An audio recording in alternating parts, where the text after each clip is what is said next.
time is just gone 11 minutes to 10 a.m. as we head towards closure this morning. And a few weeks ago, we covered the story of Ahmed Timur and the person who was responsible for his death, obviously, had died. And there's been huge concerns with regard to justice or the lack of justice in the case of Ahmed Timur. And this morning, we're talking with Cassiem Khan, director at the Imam Haron Foundation. And the 27th of September, very significant because that was the day when the late Imam Haron, rahimahumullah, was killed. And that was in 1969. And 52 years later, we still see this delay in justice. We see this denial of justice. And we are joined now on the line. And you can actually view this interview live on our YouTube channel and also on Facebook by Cassiem Khan, director at Imam Haron Foundation. Brother Cassiem, assalamu alaikum wa rahmatullahi wa barakatuh. Assalam wa rahmatullah, and thank you for having us, Brother Inayet. Yes, Jazakallah khairan. As I mentioned, 52 years later, we are still seeking justice. The 27th of September, very relevant. And I know 2 days ago, there was an event that was hosted talking about amnesty, questioning the fact what amnesty, and also the radar on former South African President de Klerk. Yes, shukran for this. I think for the viewers and listeners, 29th September this morning is particularly significant because 52 years ago was the date on which Imam Abdullah Haron was buried. This was the day when more than 30,000 mourners marched for about 8 kilometers from the City Park Stadium to the burial grounds in Mowbray. So a very solemn and sad moment for us, but particularly sad because now, 52 years later, the family of Shaheed Imam Abdullah Haron still have not had closure and do not know what was the exact circumstances of his death.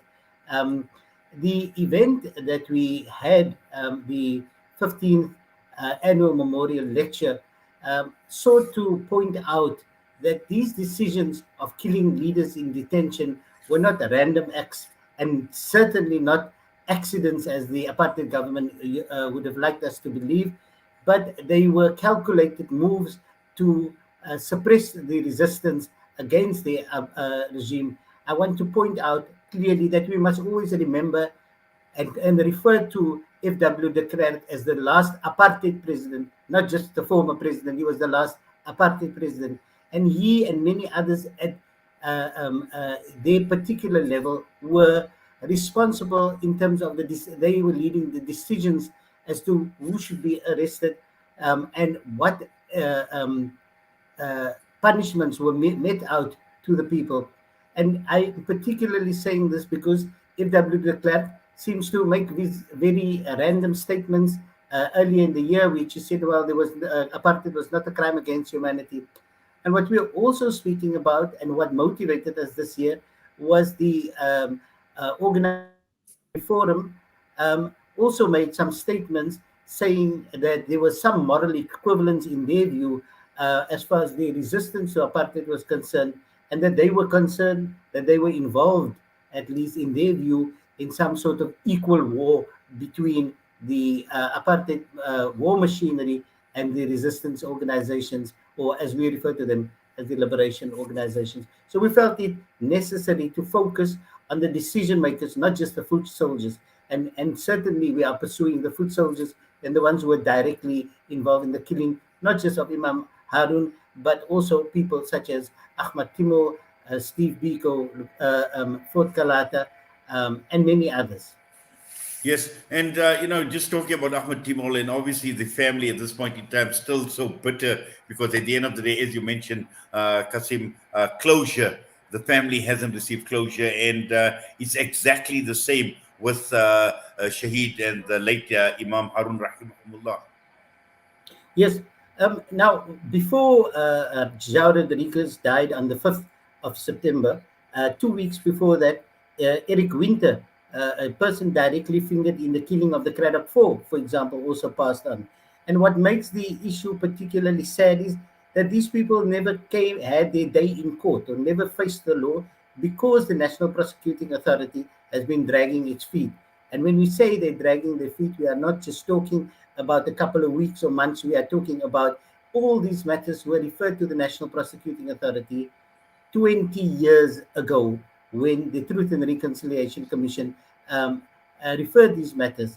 And what we are really asking for is that now that there is a renewed vigor, again brought on by pressure from families, and particularly from the Timor family, from Imtiaz Kaji in particular, that if the National Prosecuting Authority is saying that it is now determined to prosecute, do the investigations and prosecute. We are saying, give us timelines, give us uh, uh, um, more and better people, and invite all the expertise that you require. And when we say expertise, we know that each of these cases will throw new light on how exactly people were killed. And so when you say somebody was thrown out of a window or somebody jumped out of a window, we are saying there's a trajectory specialist. Get those people, the explosive specialists, and these people can reconstruct what had actually happened so that we can have solid cases to pursue the perpetrators of these crimes. And this is really what we want. We want professionalism. We want clear and good communication. And we certainly want to have good progress made timeously. Yes. Now, today being the 29th of September, as you mentioned, the late Imam Haron was buried on this day. Is there anything special planned today, Cassiem? Yeah, no, what the main events that had actually transpired was built up to the 27th. So there were very various khutbas in the Jummah that had passed. The Sunday we held a dhikr by the students of Shaykh Imam Abdullah Harun at the graveside and of Imam Abdullah Harun. And as you may have known and learned that today is also the day 2 years ago that his widow and the exact day passed on, and she is also buried at the same gravesite as Shahid Imam Abdullah Harun. So the family, the community, his students, his supporters all gathered on the Sunday that had passed through Athkar to make dua for him and remember him. Certainly, this is something that we will continue to keep up and be inspired by the message and the method of Ash-Shahid Imam Abdullah Harun, which was one particularly to transcend any types of barriers that we have intra-faith, between faith, and barriers that existed and that on which apartheid thrived, which was barriers of perceived racial classifications, with which was the lifeblood of the apartheid government. Yes, and just in commemorating, I suppose, you mentioned 30,000 people had converged at that point in time to the janaza and the burial of Imam Harun. I suppose there are many people that still have got memories of that day 52 years ago. Yes, most certainly. And one of the things that's particularly interesting is that recently one of our young alims produced a booklet in which he put together stories that people shared their own personal experiences with this great personality that we were blessed with in Cape Town. So individuals who were either his students, his neighbors, people who he randomly supported, even the person who was the last constable, the person who actually found his body, even this person had some thoughts to share, and this was captured in a small booklet and can be got from Imam Ismail Davids. And really, these, not just the janaza itself, you know, constantly people are coming up and saying, you know what, I was a student of the Imam. Imam told me this. I met a man who told me I used to come and recite for the Imam. I was a young boy, and Imam used to ask me, "Did you see those gentlemen sitting in the car? Are they looking towards the house?"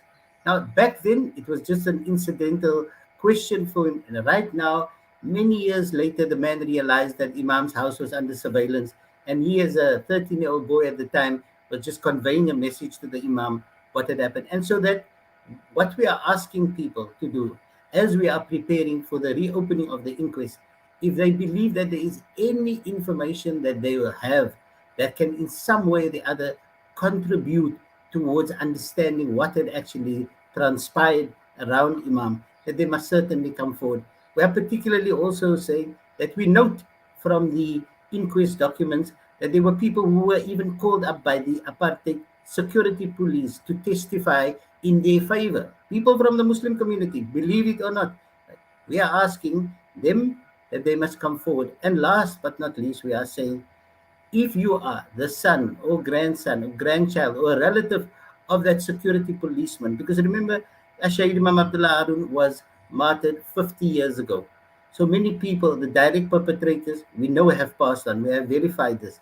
But if there's any information in your homes that you may have, please do come forward and share it. Go to the National Prosecuting Authority's offices in Cape Town, share that information, and say that this may be significant information. And if not in the case of Shahid Imam Abdullah Harun, any other matter that you may be aware of, that you, through some means or the other that you have some information on these apartheid era crimes, come forward and share that. And please, what we have learned even from the Hafiji case, and all of us who have watched it, people who felt that they were directly responsible. One woman said, I was the snitch. I told security police about it. Now, unless people come forward and actually share these details, right, and then the true picture will not emerge. And this is what we are asking people. If we want true reconciliation, if we want the justice to be served, the truth must come out. And the truth, it lies in many, many pieces all over the place. And let us come forward and share that. And last but not least, the National Archives have lots of this information classified. And we are now working on applying pressure so that much of that information can be declassified, and that investigators and prosecutors who will be opening up these matters can now move forward and say, we have all the information at our disposal. And this, of course, is information that was that continued to be secured and that has not been destroyed by the apartheid agents trying to protect themselves. Well, Cassiem, Jazakallah khairan, so much shukran for your time with us this morning. And I'm sure from time to time we will get regular updates on where you are with regard to this particular matter. But for now, we wish you all the best, inshallah. Just a last point.